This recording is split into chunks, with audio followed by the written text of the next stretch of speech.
அனைவருக்கும் வணக்கம். நான் உங்க விஜய் பியூலா. இன்னைக்கு என்ன பழமொழி அப்படின்னு பாத்தீங்கன்னா, நல்ல மாட்டுக்கு ஒரு சூடு. இந்த பழமொழி அடிக்கடி கேட்டிருப்போம். இதை நார்மலா நம்ம எதுக்கு பயன்படுத்திட்டு இருக்கோம்னு பாத்தீங்கன்னா, எவ்வளவு சொன்னாலும் கேட்க மாட்டேங்கிறாங்க, இல்ல எவ்வளவு பட்டாலும் புத்தி வரல அப்படிங்கிற மாதிரி விஷயங்களை மீன் பண்ணும்போது இந்த விஷயத்தை வந்து நம்ம சொல்லுவோம். ஆனா இந்த பழமொழி வந்து எதற்காக பெரியவங்க வந்து எதற்காக இதை சொன்னாங்க அப்படின்னு பாத்தீங்கன்னா, இது நல்ல மாட்டுக்கு ஒரு சூடு கிடையாது, நல்ல மாட்டுக்கு ஒரு சுவடு அப்படிங்கிறது தான் உண்மையான அர்த்தம். அது என்ன சுவடு அப்படின்னு பாத்தீங்கன்னா, பழங்காலங்கள்ல மாடு வாங்கணும் அப்படின்னா அந்த சந்தைகளுக்கு போய் பார்த்து அப்படியெல்லாம் வாங்கிட மாட்டாங்க.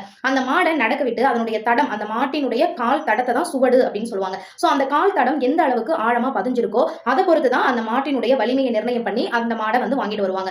உதாரணத்துக்கு சொல்லணும் அப்படின்னா, இப்போ ஒரு மாட்டினுடைய தடம் நல்லா ஆழமா பதிஞ்சிருக்கு, எல்லா விரல்களும் நல்லா ஆழமா பதிஞ்சிருக்கு அப்படின்னா அந்த மாடு நல்ல சுமையை தூக்கக்கூடிய மாடு, இல்ல நல்ல வந்துட்டு வலிமை வாய்ந்த மாடு அப்படின்னு நினைச்சு அதை வாங்கிட்டு வருவாங்க. அந்த மாதிரி தான் இருக்கணும். நீங்க மாடு வாங்கும்போது அப்படிதான் வாங்கணும் அப்படிங்கிறதுக்காக தான் நல்ல மாட்டை பார்த்து வாங்கணும்னா அதனுடைய சுவடை பார்த்து வாங்கணுங்கிறதுக்காக நல்ல மாட்டுக்கு ஒரு சுவடு அப்படின்னு சொன்னாங்க. அதை நம்ம ஆளுங்க வழக்கம் போல நல்ல மாட்டுக்கு ஒரு சுவடு அப்படின்னு சொல்லி மாத்திட்டோம். மீண்டும் நாளை மற்றும் ஒரு பழமொழியில் சந்திக்கலாம். ஒருவேளை உங்களுக்கு ஏதாவது ஒரு பழமொழி வந்துட்டு அர்த்தம் தெரியணும் அப்படின்னா கமெண்ட்ல சொல்லுங்க. நன்றி.